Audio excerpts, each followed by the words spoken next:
Good evening, students. Welcome back to our another important video lecture. આજના લેક્ચરમાં તમારા બધાનું સ્વાગત છે. આજે લેક્ચર જે કરી રહ્યા છીએ તમને ખબર તો પડી ગઈ હશે કે તારાઓનું ટમટમવું સમજાવવું છે આપણે. એટલે કે તારાઓ કેમ ટમટમે છે, તારાઓ શાથી ટમટમતા હશે, આપણો બેઝિક પ્રશ્ન છે. બરાબર. તો હવે આપણે શું યાદ રાખવાનું છે કે તારાઓ છે એનો પ્રકાશ પૃથ્વી પર પહોંચે એ પહેલાં તો પૃથ્વીના અનિયમિત પ્રકાશીય ઘનતાવાળા વાતાવરણમાંથી પસાર થઈ ગયો હોય ત્યારે સતત જુદા જુદા પ્રમાણમાં વક્રીભવન પામે. આ વક્રીભવન પામવાની ઘટના સતત ચાલતી હોય છે. બરાબર, એ તમે જાણો છો. એટલે સતત જુદા જુદા પ્રમાણમાં વક્રીભવન થાય ત્યારે શું થાય?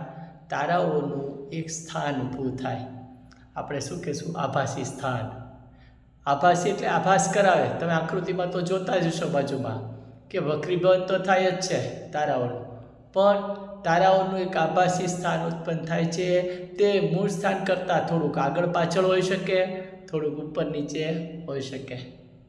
આગળ પાછળ, ઉપર નીચે, આવી રીતે તારાઓના સ્થાન હોય. બરાબર, એ આકૃતિમાં તમે જોઈ શકો છો. હવે તારાઓના સ્થાનની તો આપણે વાત કરી, પણ તારાઓ આપણે તો બધા જાણીએ છીએ કે તારાઓ છે એ પૃથ્વીથી તો દૂર જ છે. આપણે થોડું સ્ક્રીન નાની કરી નાખીએ. Okay, final.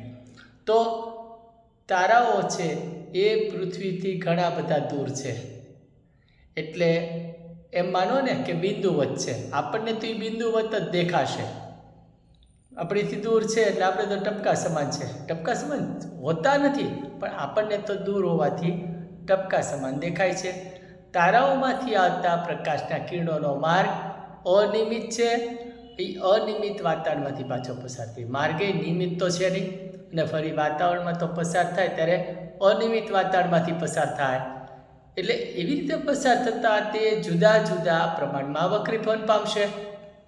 તેનું વક્રીભવન જે છે જુદું જુદું થશે. આકૃતિમાં બરાબર તમે જોઈ લો. આ કિરણનો માર્ગ છે, વક્રીભવનાંક થયો.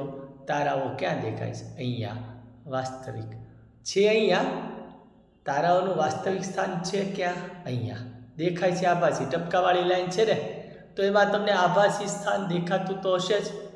ઓકે, હાલો, તો ક્લિયર થયું.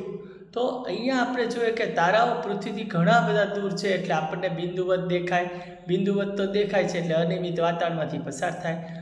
પસાર થાય ત્યારે જુદા જુદા પ્રમાણમાં વક્રીભવન થતું હોય છે. વક્રીભવન થાય એટલે આપણે એનું સ્થાન ચોક્કસ નક્કી ન કરી શકીએ.